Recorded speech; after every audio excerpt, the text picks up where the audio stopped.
reporting from New Mexico again on another episode of Green Jeans, where we talk about activism from a generational perspective. And I'm joined again by my co-host, Maya Van Rossum. And I'm Anneke Van Rossum. And so we have a great episode today. We're going to talk about environmental movies, not documentaries, just things that we've enjoyed watching together, separately, all that good stuff. But before that, we have to do our fact check. So what's our fact check? Fact check. So first off, I want to just say the reason why I'm in New Mexico again is because whenever a green amendment is advancing in a state, we work in a very hands-on way. So if you are in a community where a green amendment is advancing or you want to advance one, just know that you will have the opportunity to work with Anneke and I in a really hands-on way to make it happen, along with others from the Green Amendments for the Generations team, Molly and Bridget and Quincy and Cameron. But our fact check is a little bit different. Our fact check is it easy for a young person to work for their mother? I didn't know this was the fact check, because this is something like that I hear come up in different contexts, like, oh, it's easy to work for your mother, or I hear for other, oh, it must be so easy to work for your parent. Well, I am just here to let folks know that I think it is very, very difficult to work for your parent, at least when it's a parent that is very focused on success, whether it's Green Amendment success, environmental protection success, social justice success, or business success, because you never get away from it. You never have any peace. You're always accountable to your parent, both as a colleague, an employer, a boss, and as a mother or a father or a parent of any kind. So the running joke is if there's ever like a new staff person at like Delaware River Keeper Network or Green Amendments, it's like, oh, I'm Anneke, and I'm like, yes, I am Maya's daughter. I don't get away with anything. And then someone always chimes in, they're like, Anneke probably actually has to do way more because she's Maya's daughter.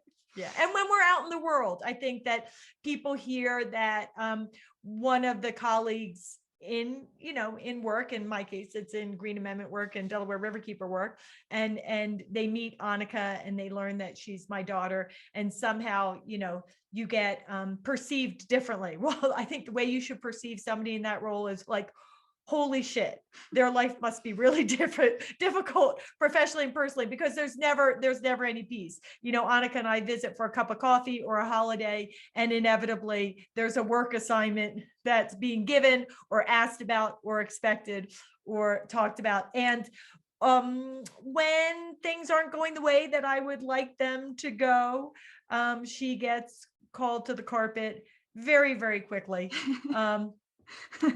Because probably more strenuously than I might with other members of the team. So that's the fact check. If you know somebody who works for their parent, don't think that life is easy. Assume that life is very, very hard, because I have very, very high expectations, as I think other employers do if they're children or family members come work for them. Is that okay that I brought that up as the fact check? That's fine. I don't care. It's nothing. There's I enjoy it. I would say that it's not difficult in the sense of like, I enjoy working for you, but there are definitely days where, especially I think it's the stress is where it's like when you're stressed, it's like, it's not just, oh, my boss is stressed. I'm like, oh God, my mom is stressed. Yeah. Like that's all. But it's good. Yeah. I would say don't.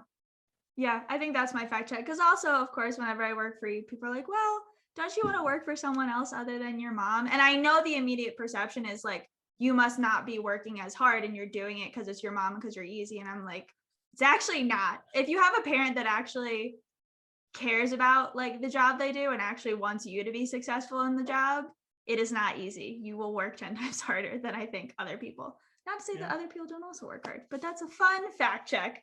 Yeah. Thanks for the surprise. And if she fell down on the job, believe you me, she would be fired very, very quickly. I can't fake a sick day.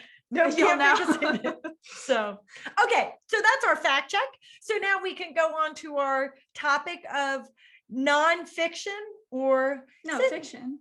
Oh, sorry. Fiction. But isn't there it's kind of like historical fiction, because a lot of environmentally oriented fiction films, there is a base of reality, right? In the messaging. So, but yes, no, this is not nonfiction. These are not documentaries, but they're movies that are enjoyable, but that have a great message. So, Anneke, do you want to pick the first movie? And by the way, this is not all inclusive.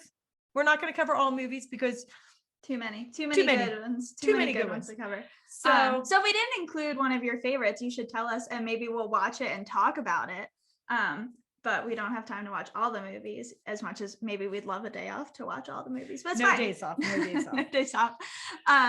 So there's no way we can start a movie conversation without talking about the Lorax. And I have to talk about the OG Lorax, not the new one. The new one's great. Don't get me wrong. I think it's good. I think that was a nice reworked way of doing it. I wasn't super disappointed, but the original Lorax was my favorite. And of course, I think there's lots of baby tapes where you can see, when I was allowed to watch television, that there's the Lorax on in the background. Or there's a good baby tape. Me, I'm like, Mom, can we watch the Lorax? Like, do you want to watch the Lorax? Because it's such a good, and I think it's a good introduction. I think it's a tale as old as time. I think it's always a good introduction to kids. Like, if you want them, that like it addresses different environmental concerns. Like it talks about fast fashion with that's right, it does. With the Onslers, what are they called? Oh my God, why can't I remember it? Do you remember the name of it? It's like his name's the Onceler, but it's, you better get a phone and look okay, that you up. can talk about She's gonna look at, how can we not forget? So yes, so that's really great. I hadn't actually thought about that. And air pollution and water pollution, but go ahead. And species, right? The devastation of species and ecosystem loss. But I really hadn't thought about the fashion. I don't think it was that much of a thing at the time either. No, it wasn't. And I think that you're right. Because a thneed. Everyone needs a thneed. But they don't. But the Onceler tells you anything. Okay. Which, by the way, is something I think that you do, which I find fascinating, that you are very, very mindful of fashion. And it's one of the reasons why you do a lot of your shopping in thrift shops and the like, not only because it's cost efficient, but I've heard you talking with your friends. And I mean, it's very clear that you're doing it because it's reuse, right? Reduce, reuse, recycle. Yeah. And it's reuse. And I'm pretty impressed by that you do that for environmental reasons. I try. And my friend Caitlin and I, if you guys ever want to do a skill, Caitlin and I, because Caitlin crochets and I knit, and we said like during quarantine when we got super into it, we were like, we're not going to buy sweaters anymore. Like if we want a sweater, we're going to make it. Yeah. So I've tried to lower that. But yeah, I just processed that it touches on many different issues. Yeah. In fast fashion, which if you don't know, fast fashion is the concept that like there's all these clothes that people wear for a certain period of time and throw away, and the clothing is not broken or torn or whatever. But so you do create waste by buying brand new clothes when you could just go to a thrift store or somewhere and reuse clothing. So just a thought. And on another note, you don't have to go to a new store and buy new trousers that are filled with new holes that were intentionally cut into them. You could actually go to a thrift shop and maybe buy old trousers that actually have genuine holes that were worked into them over time and use. Isn't that an interesting? Yeah. But I do want to disagree with you. I actually do not like the new Lorax. I feel like they changed the final messaging about not just personal responsibility, but really the opportunity to make a difference. There's just some fundamentally different shift in the end. And so I really don't appreciate the updated version. And I also don't appreciate the graphics. And I don't think they're as true to the book, which is so beautifully written. So I advise only the original Lorax if you're going to do the film, and make sure, of course, that you also read the book and read it out loud because it's just so beautifully written. Yeah. So there's I feel like the Lorax at this point is self-explanatory. Great movie. old time movie. Yeah. You know, another really great movie that might initially people might say, oh, well, that's a kid's movie, but it's actually very, very good. And it's like it's like the Lorax, like you said about the Lorax, it touches on a lot of issues. It's great for kids, but it's also great for adults. And that's really Fern Gully. Oh my gosh. Such an underrated movie. So good. So Fern Gully is about a guy who works for industry and is sent in to cut down big trees in the forest. And I forget how or why, but he gets shrunken down and he finds himself living in the forest community and experiencing what it's like to have your forest home cut down. There's a bat, that's Beatty, that is the result of testing on, why are you looking at me crazy? I'm not. No, I'm just trying to remember it all because it's been, I should have, it's one of those Fern Gully I had on VHS. So it's been a long time since I watched it. No, he gets shrunken down. So the guy I don't remember why. I don't remember why. But he gets shrunken down by they're like fairies or sprites that live in the forest. Oh, that's right. Him down. That's right. A tree or something is going to fall on him. So they all live in the big tree. So they're going through the forest and it's one of those classic stories of there's the big tree that they all live in and brings life to the forest. And I forget who shrinks him down, but someone shrinks him down. One of the pixies. And while one of the problems is, so there's Beatty, and Batty's great. And one of the problems is let's explain again. I was explaining who Beatty was. Beatty is a bat that's a little bit crazy, that was the subject of scientific experiments, right? So that part is about animal testing, and and Beatty just has a fear of people, and his experience from being tested on and the emotional ramifications of that on Beatty, the bat, plays out over the course of the show. So there's a little bit about animal testing that's in there. And finish your thought. And then the part that it just that was why I'm looking at you weird, because it just came back in my mind, is the oil is like the evil thing, and it comes out of one of so it's like the big bulldozers, and out of the pipe comes like the oil or the gas or whatever, and it's like this gloppy scary thing, and it gets into the heads too of the tree cutting people are already bad, but it's this extra force of gluttony that's also pushing everyone to cut down the tree. And it's creepy. I remember as a kid actually getting upset in a good way, like an activist kid upset at no, stop it. And I think it's a great film for kids that also addresses a lot of issues. It's not scary, and it's touching. And adults would like it too. And it's touching. And in the end, of course, the guy who was cutting down the forest to help industry becomes big again, and really now is transformed, right? Because he's now seen what ecological devastation means for communities in the environment, right? And it's not just about human communities, although he comes to see how humans are harmed by this kind of abuse of the environment, but he also sees how nature is harmed. And I think he also has a new perspective about testing on animals because of his dear friend, Beatty. So I think that Fern Gully is another good one. As you said, it really shows about how greed and gluttony and environmental devastation and degradation, are all bad things. I think too, it's one of those, you kind of just wish that it was real. You just wish, what it is when I see the films, the documentaries of people trying to fight off people cutting their trees and all that. And I think I do remember one time I was just wish they would get shrunken down in Fern Gully and just have their eyes wide open. And it sucks that there are people in this world that don't feel that connection.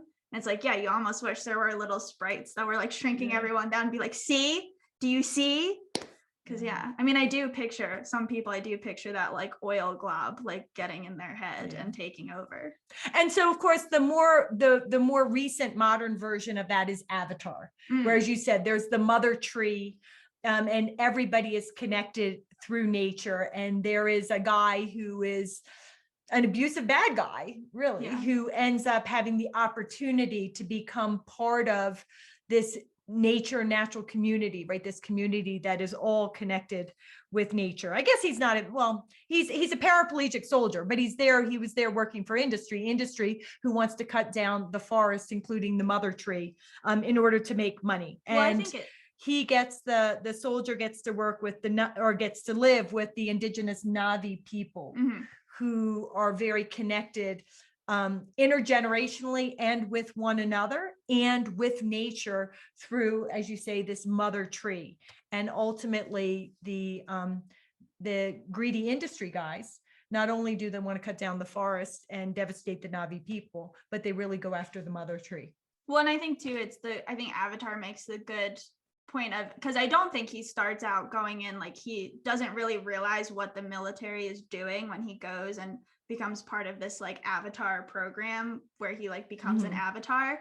And so it's almost, but he's like still participating, and only because he gets exposed to them, to the Navi people, does he actually like see, oh my gosh, like we're gonna take this beautiful tree from them, we're gonna kill all this. He's like, holy cow. And again, it's like you just wish people would get, I feel like those industry people don't always get exposed to the communities that they're harming. And I think Avatar is a great example of that. And my favorite part of Avatar, as someone who loves animals, is how when he like rides the dragon, or whenever they do the animals, they have to like connect their hair with the weird tentacle things, and it's like they become one, and it's just so beautiful. And that's what I just like wish, like, yeah, when I don't know, when I hang out with animals, or the times that I've gotten to be involved in rescue efforts, I feel like this connection with the animal, and I wish that other people would too.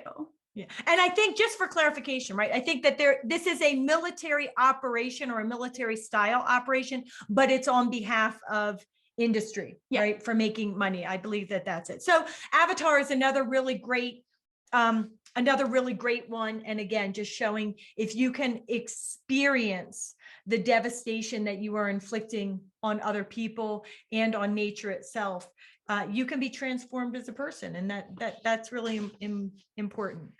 So I really value Fern Gully and Avatar as well. Yeah. Well, Avatar is a more mainstream movie. Let's go to another one that maybe other people also haven't heard of, because I don't think many people have heard of Fern Gully either.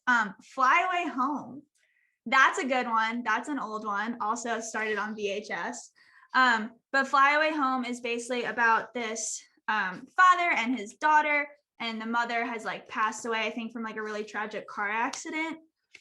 So you like, just so everyone knows, you see a little bit of that in the beginning, like the hospital scene. It's all very sad.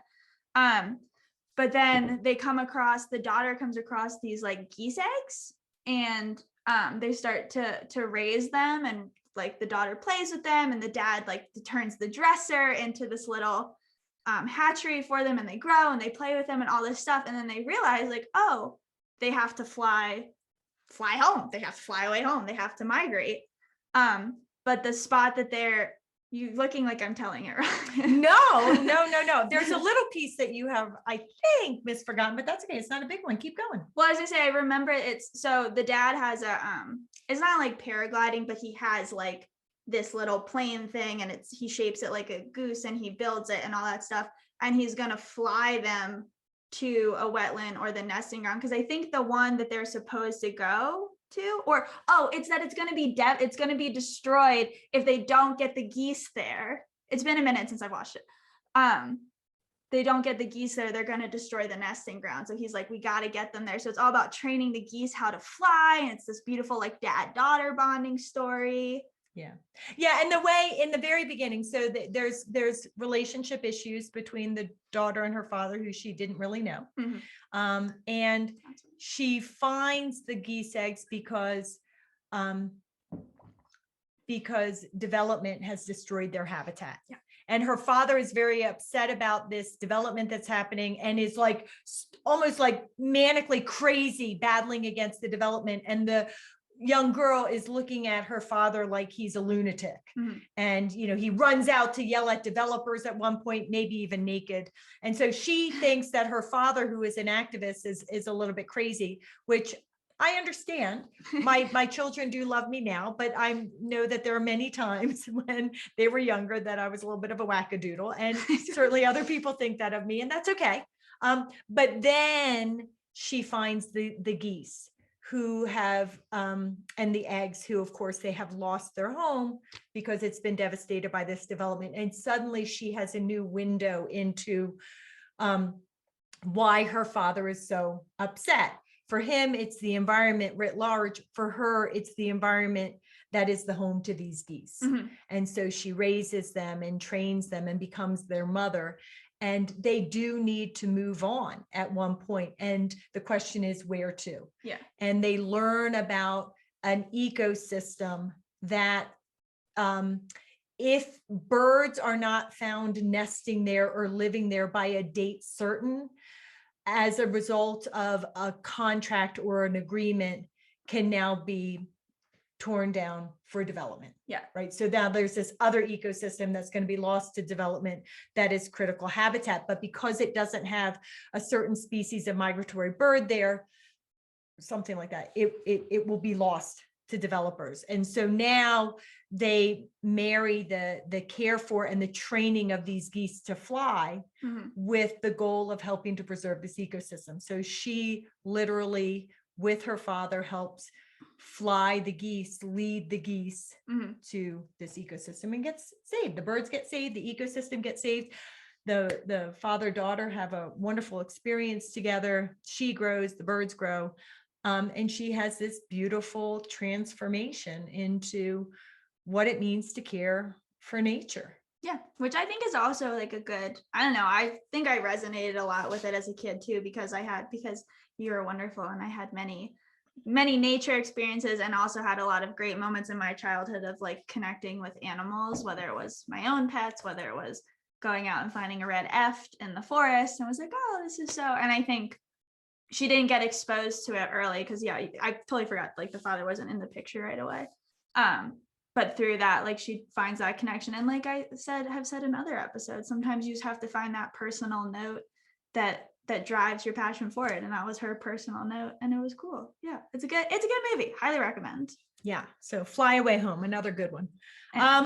So now we're going flopping back and forth, but Star Trek 4, The Voyage Home, that is a great one. So that is the original Star Trek series, the Star Trek series that I grew up with, Captain Kirk and Dr. Spock, Mr. Spock. And so this is one of the film series, right? So you had the show series and it ended. And then later on, suddenly Star Trek, the original Star Trek started to create some films. And so Star Trek 4 was was of course set in the future, and the Earth was being attacked or about to be attacked by this weird, huge technological alien something. And it was sending out messages or calls to the Earth, expecting a response. And it wasn't getting that response. And it turns out that this alien creature was sending out this call to humpback whales that used to exist on the Earth. And I think it's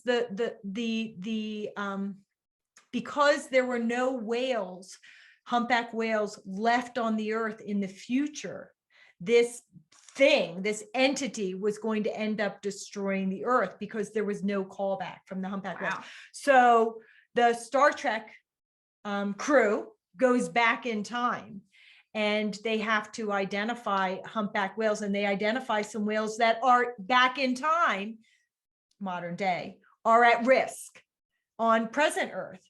And they end up taking those whales into the future, putting them back into, I think it was San Francisco Bay. And so these whales that were going to be harmed in the past go to the future, and they end up saving the future Earth. And I think it's a really important message, about the value and importance of species. We may not know what these species here that share this Earth with us contribute to our lives now, potentially in the future, in other ways, in terms of medicines, quality of life, economically, education, whatever. We might not realize that, but nature contributes to us in many, many ways. And so if we want to protect ourselves and enhance our own lives, we need to show respect and care and protection for all species on this earth, because if all you care about is yourself, well, you never know how those species are going to end up helping you. But to me, and I think to you, Anneke, as you just, more importantly, it doesn't matter whether these species are going to help we people here on this earth. They have their own right to be, right? They have their own rights, right? Nature does have rights. The animals do have rights. The trees and the rocks and the soils and the critters and the bugs and the rivers and the trees, right? These are all living entities that have their own right to have happy, healthy, free lives here on this earth. And we owe them the respect and care. But, you know, Star Trek 4 is for those who are more focused on what nature can do for them, just proving the point that you may not always know what nature can do for you, but it does a lot. And so you need to respect it and protect it. And one day, maybe you'll figure out what it does for you. And one day, maybe you won't, but it does a lot for you. And again, there are those of us who care for nature because we believe nature is deserving of our care and respect in its own right. And it doesn't have to get us stuff. Yeah.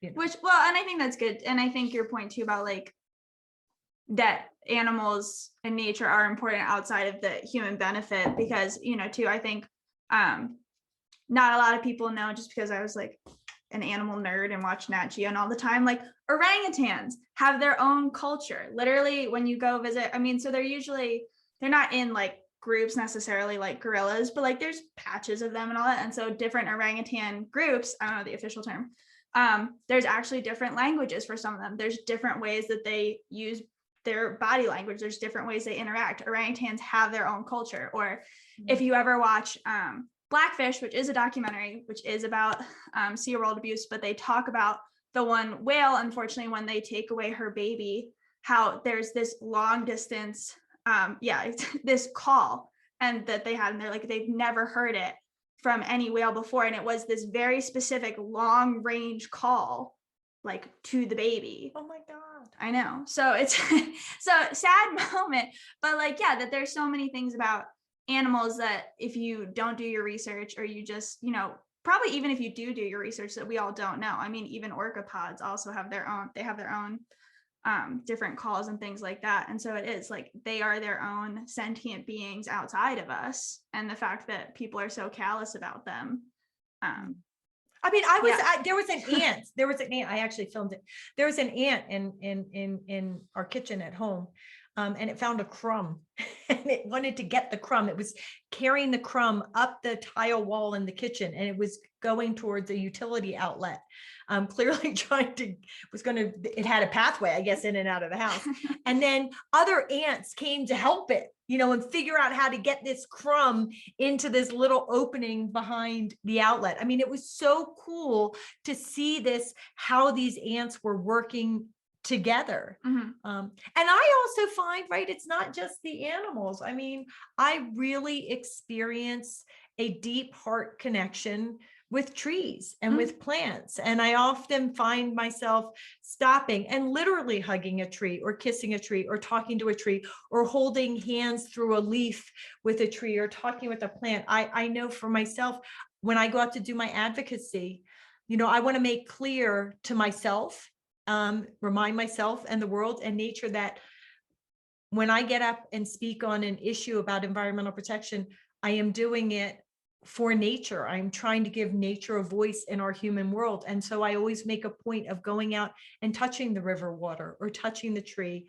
and talking with them and asking them for their strength and their power and their words and their passion, and to help me make sure that I am bringing into our human world the message that nature wants to get across. And when I have those interactions and just my own day-to-day interactions, I feel a very real connection with the plants and the water and the air.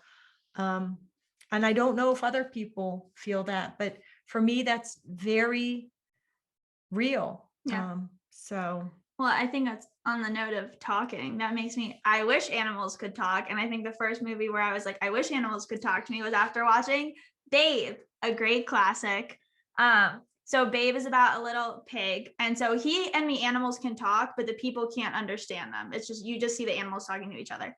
And it's very sad. And so Babe starts out as this little piglet in a factory farm, and you see like the big, it's actually a nicer factory farm than what actually exists, because the mom is laying down and like she's in a pen, but like it's a pen with straw and she has space to move. So it's actually it's a nicer factory farm. It's a nice factory farm, which is not a real factory farm, right? Because they really are incredibly abusive, right? Concrete slabs. They like literally can't move at all. So that was not even an accurate factory farm, but it was at the time a factory farm. But in terms of sending good messaging to young children, right, and trying to educate them, I think it did deliver the message of, you know, of fear and an unhappy life of a pig in a enclosed thing versus in nature. And I think the opening is and like losing the mother. Yeah, they chase all the moms out, and then comes down this big like metal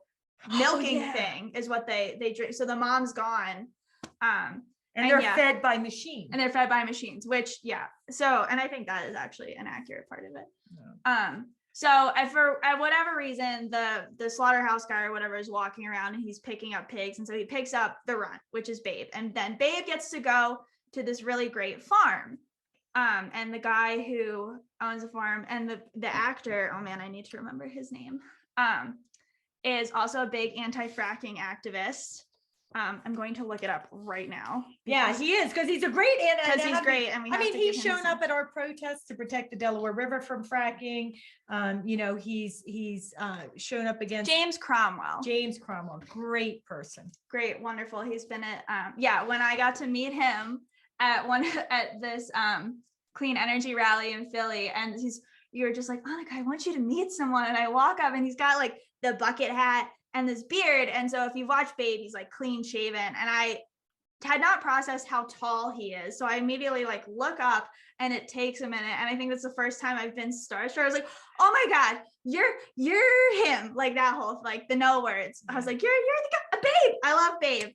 So they're all talking. So the point of the film is that Babe is this little runty pig, very small. And James Cromwell's farm is a sheep farm. And so there's the sheep herding dogs, and they're in charge of sheep herding. And Babe basically finds his way to follow the dogs and gets involved with the sheep herding. And so then it comes down to this big competition. Cromwell's getting ready for the big herding competition. It comes to the end, and there's all these cool things about, like, you know, the relationship with the animals and all that. And it's up for the first time in Scotland or Ireland. The sheep get herded by a pig, which is Babe. He comes to save the day. He runs down, and it's really cool. And I mean, it's just like, it's just a good heartfelt movie. Yeah. And not only does it begin with the factory farm and the rescue from the factory farm, but then you also have the conversation amongst the animals, the duck and the pig, about the fear of being eaten for Thanksgiving or for Christmas dinner. And so, you know, you get to experience in a different way. And I think it's good for children to understand that these are emotional creatures, and they are fearful. They know what's happening to them. I mean, you know, it's been proven in slaughterhouses, the way they funnel the animals into tighter and tighter areas to lead them to slaughter. When the animals actually get to the point where they are the ones that are going to be next, they freak out because they know what is coming to them. I mean, so it's really and I think the dogs talk about, I think there's like a point where Babe, the animals talk about they're all in a barn, and they talk about like the hierarchy of the animals, and the dogs are like, we don't worry about that. And I think they do kind of like tell Babe, you know, like, you're a pig, and like pigs have a certain life on a farm until they get eaten. I think, and their purpose is to be I think they tell him that. And it's sad. And I think like there's this really touching moment in the film where Babe gets hurt, or he gets like lost in a flood, and James Cromwell like picks him up when James Cromwell kind of connects with Babe, and he picks him up and he wraps him in a blanket and he brings him inside, and he like feeds him the water and the power's out, and this great moment where James Cromwell like starts dancing for Babe, and it's just like really like touching. And but I mean the sad part is it's because it's like that's the animal, that's the one pig he made a connection with in the story. But it just goes to show, like, I think you see we do see you know, there are places where dogs are eaten and people are very upset about it. And, you know, one of the big conversations is, well, why is a dog different than a pig? And I think a pig has like the emotional capacity or intelligence of like a 3-year-old. So it's like, yeah, why is this animal different? And if you ever go to Ithaca, New York, go to the farm sanctuary and see all the wonderful animals that they rescue that are saved, and they are so great. There's a cow, I don't know if he's still there, but his name is Thunder, and I love Thunder. He is one of my favorite. He's just like a big puppy dog. They're like big puppy dogs. And that's another good book, right? I don't know if Babe's based on it, but I always likened Babe to the book Hope. Yeah. Right. And Hope is about the rescued pig, who was at a factory farm, who got thrown away because I think it broke its leg or it's got very sick, and they literally threw it into a dumpster, and the people from the farm sanctuary, like real life, heard it. I think it's the and same rescued one. it. Yes, it is. It's the farm sanctuary in New York, and they rescued it. And then, you know, Hope was brought back and had this wonderful life. And so, and yes, ultimately in Babe, well, we won't give away the ending, although people may know it, but Babe is another beautiful one. So I want to go back to an older film that that came out when I was young, and actually up at a cabin in a forest in New York, we watched this film a couple of months ago, and because I thought it was a good film, and I thought that my kids would like it. And then I was like struck because it had environmental themes in it and support for environmental activism. And I was like, whoa, that's so cool. So it's Heaven Can Wait. Heaven Can Wait with Warren Beatty. And this is about a football player who is on the road to success, who ends up getting involved in an accident, or is about to get involved in an accident. And an angel, who is one of the angels that comes down and sort of takes souls up to heaven, wants to help Warren Beatty's character not experience the pain of this accident, and so pulls his soul too early. And in fact, Warren Beatty's character was going to avoid the accident.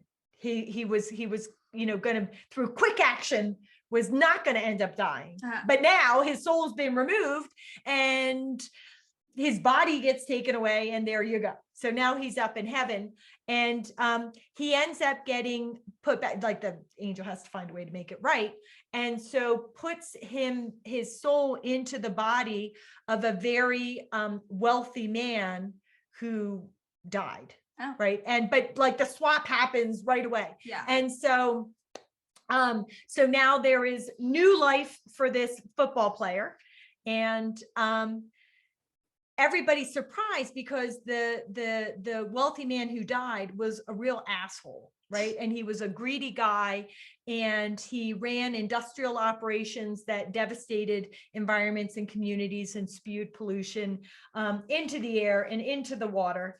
And he had been receiving this wealthy man had been receiving letters from a small community in England named Peglesham, where there was going to be constructed a big factory, a plastic bottle manufacturing plant that was going to release poisons into the environment and devastate the environment and the health of the communities there. And the people from Peglesham had been writing to this guy, don't do this, don't do this, don't do this. Okay, this sounds so familiar. And the rich guy was ignoring them, and you know, and she had traveled to try to speak at a board meeting, right, and force her way in to be heard, right? Really good activism. Sounds like someone else I know. I know, great stuff. But now with Warren Beatty in the body of this guy, suddenly she gets a hearing, right? So she thinks she's dealing with this asshole, and she's like going after him, and suddenly he's listening.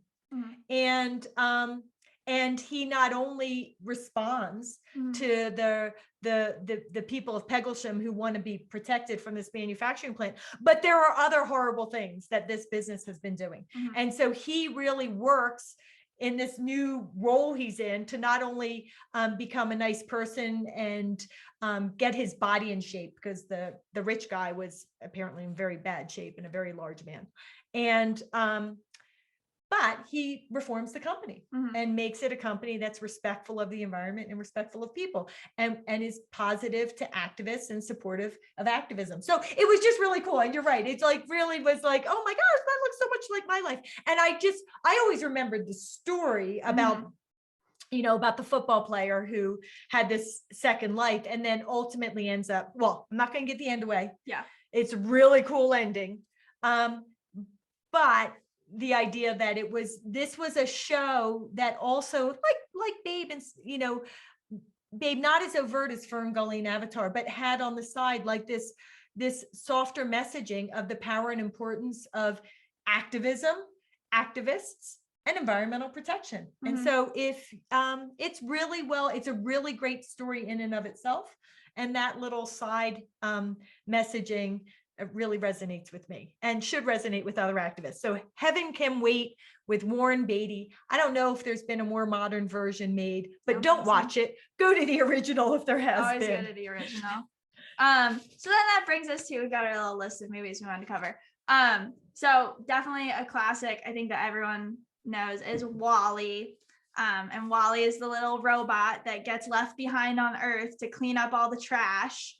And humans are up in these big fancy spaceships, and you know they're supposed to return to Earth one day. One day when the Earth is shown to support life again. Yeah. So WALL-E's, so there's robots that are cleaning up trash, and then there's robots that are like searching for life. And so WALL-E's like pretty old at this point, like he's been there too long. And and then at one point he finds there's a robot that comes down, Eve. And Eve is the one searching for life. WALL-E cleans up trash and Eve is like scanning for life. Yeah. So the ship with the humans who at this point don't do anything. They lie around on lounge chairs and they become very, very large, and they just drink their food, liquid food, out of straws. So they don't have the joy of delicious food. They just sort of suck up food. Yeah.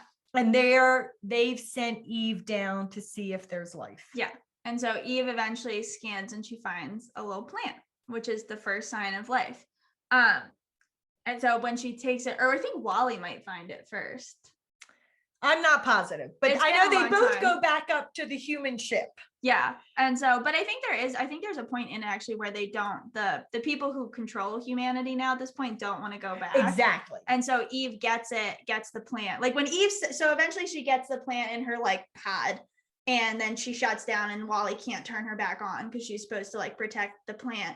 And she goes back, and they're the corporate people. That's just what I'm going to call them. The corporate people, we might know who they are in the modern era, don't want humans to go back. Like they want them to stay on this ship. Okay, great. Like they can make all this convenience off of people. And there are, I think, two of the humans kind of figure out like, wait, like, and they see, and they're not really aware of what Earth used to be. I think they're too far removed from Earth, and so then they see all the videos of like how beautiful it was and like what it is now, and like, oh my gosh, like I think WALL-E might, I forget how they see it, but yeah, they see it, they realize. I don't think they were on Earth. No, when they these left. Are like generations in the future. That's why they're just large roly-poly people drinking their slop, which is food, but not really. And so they want to go back, and it's kind of that, again, that touching, like when people connect with nature and they really like feel that power, they want to like fight for it. Even people who didn't experience nature firsthand, but then be like, oh my gosh, this is better than what we have. And wish lots of other people would react that way. So, yeah, that's a really, WALL-E is another one. It's another child's film that I think, oh my gosh, I have dust in my throat. Child's film that resonates with adults. So the next movie we're going to talk about is also kind of an old one. It's called Promised Land. Well, it's not Promised Land, is it? Promised Land's not old. So I just have to go choke. I'll be right back. You keep talking about Promised Land. Okay. So while she's gone, Promised Land is a story with John Krasinski and Matt Damon. And so basically Matt Damon starts out as he's working for this Matt Damon's working for a fracking company, and his job is to go into the communities and, go door to door and say, like, if you allow us to drill in your yard, here's the amount of money you could receive, here's what we'll do, here's the benefits. And it's a pretty poor rural farming community, as frackers tend to like to target anyway. So it's very accurate, I would say. It's very accurate. He's the salesman who's tricking them into signing leases by pretending fracking's no problem. And so one of the things is they're having him and his partner have like a town hall in the local school's gymnasium, and he's talking about it. And then this high school science teacher gets up and is like, wow, like starts pointing out the flaws. And, Matt Damon's like, with all due respect, sir, like, I'm this expert. And I think the high school science teacher actually has this very intense educational background, like PhD, all that stuff. But Matt Damon only knows him as the high school science teacher. And then there are some local community activists that get involved. It starts off basically as this whole story of how the fracking company is trying to pull in the local people, and how other local people and activist groups are trying to keep them out. And there's a big twist in it that I don't want to give away because it's really, really good. And it's very surprising. And it does show how fracking companies will, I think, go to extreme lengths. And I don't think it's a far shot. I don't know if it's based on a true story. I'm not sure if it's based on a true story. I think in many ways it's pretty reflective of what actually happens, and how you end up with communities that are torn apart because some who want or need the money believe the frackers, and others who, want to protect the environment, protect their communities, have looked at the facts and the science, care about future generations, and want to say no. Yeah.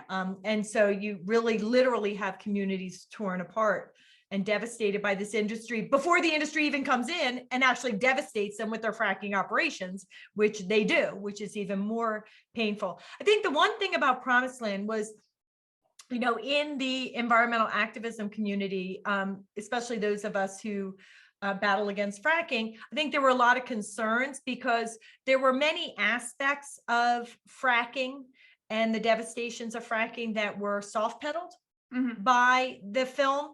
And so there were many who were pretty opposed to it and pretty angry about it. I think where I fell down on it was that I felt like, for people, and this came out right pretty early on in the fracking battles. I can't remember what year, but certainly people like me were well informed. But in terms of the normal,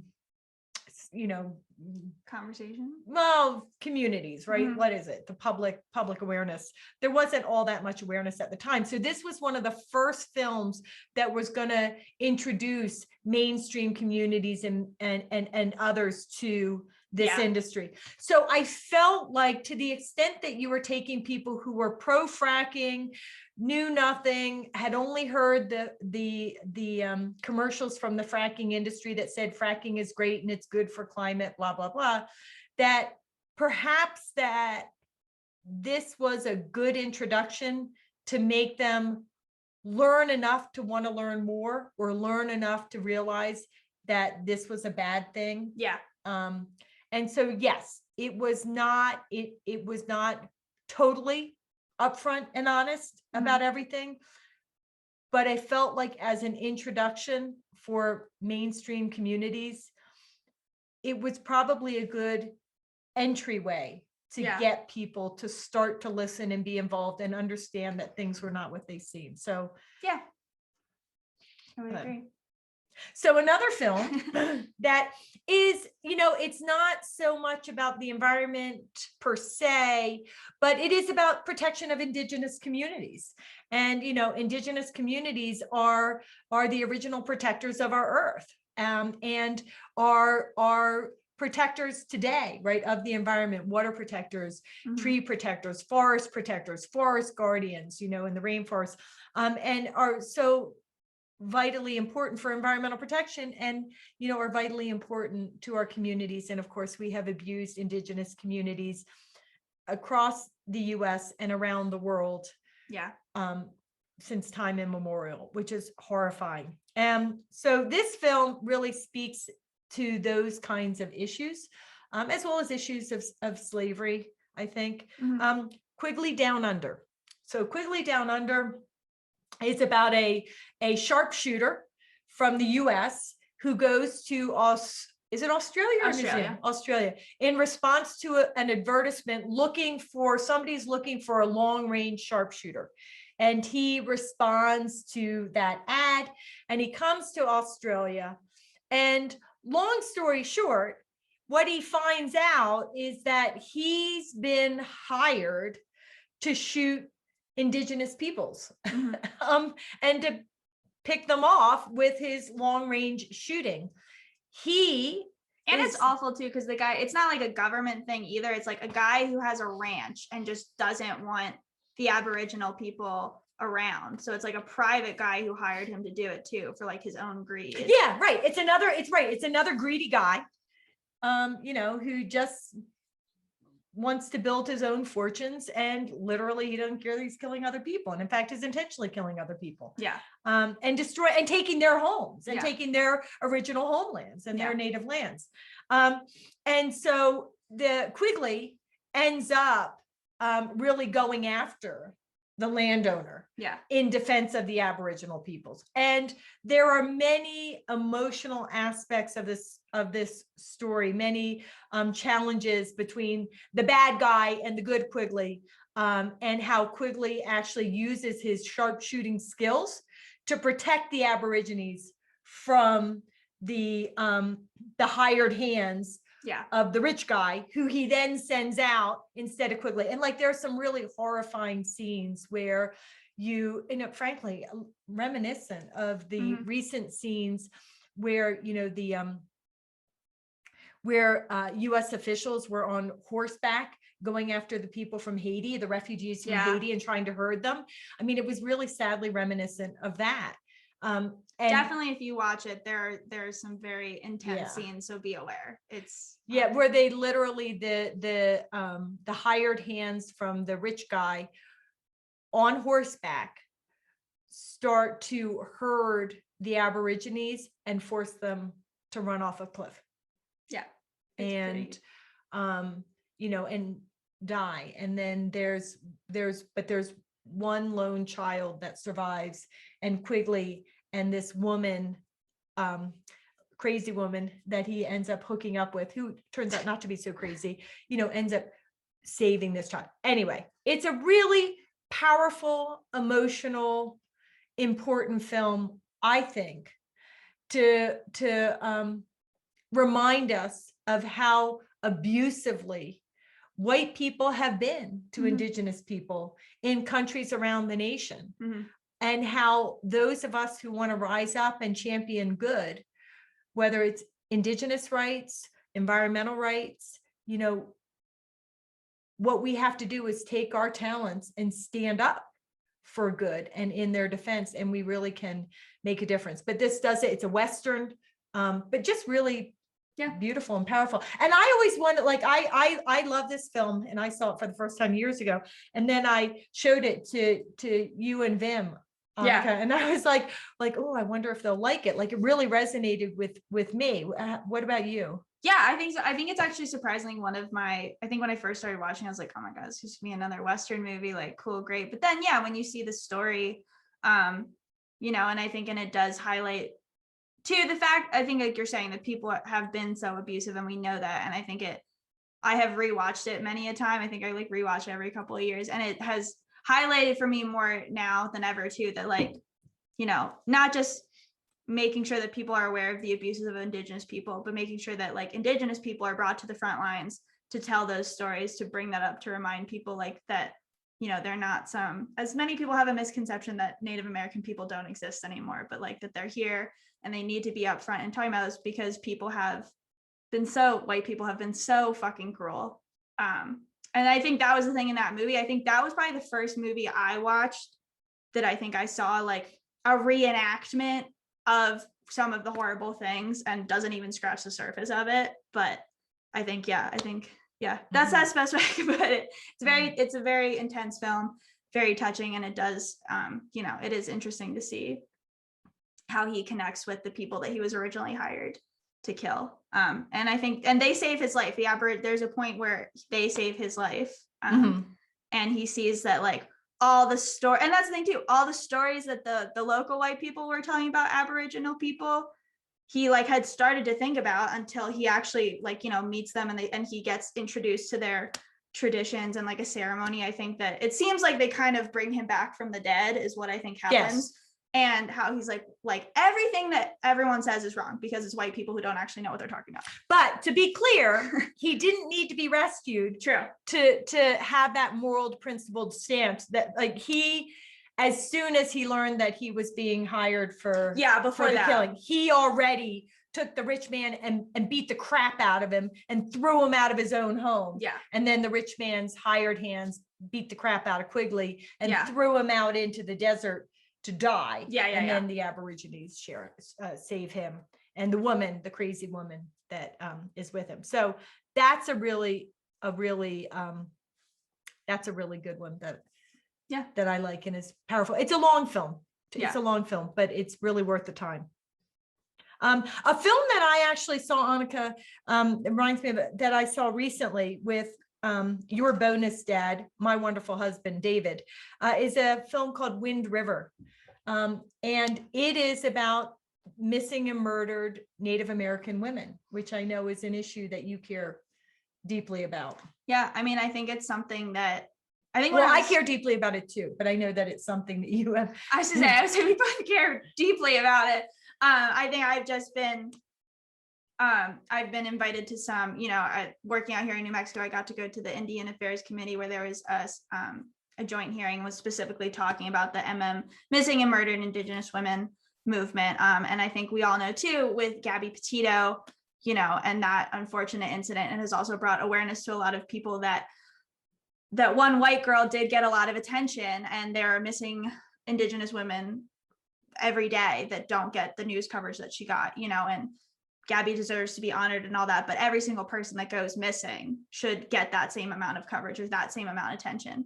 And so I was looking up in preparation for this episode, that in 2019, more than 5,590 Native American women were reported missing. And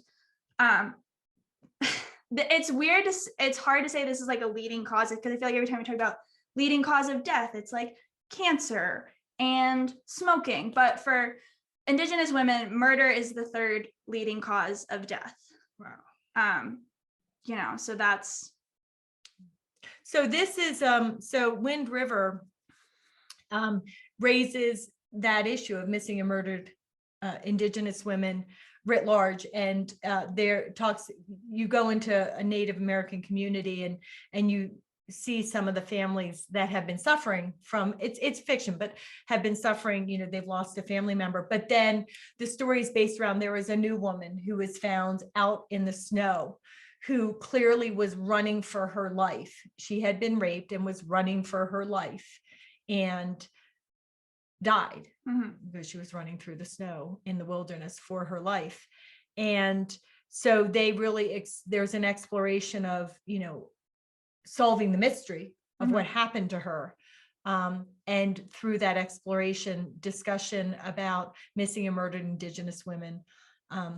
And it looks a little bit at Native culture and, how deeply they're impacted by a number of inequities foisted upon them, in society, modern day and historical society here, in our country, where, again, from the moment white people stepped foot on this soil, we have taken their lands and abused their communities. The other interesting, and I say that in a very gross way, twist on this is it actually connects up with the abuses of the fossil fuel industry, because another one of the devastating ramifications of the fossil fuel industry is that when the fossil fuel industry comes into a community, they set up what are called man camps where the workers work. And you find that crime and drugs and abuses on women go up. And there is a connection, and I'm not going to give away the ending because I don't want to do that, but there is a connection between the fossil fuel industry and a man camp and what has happened to this woman with a twist.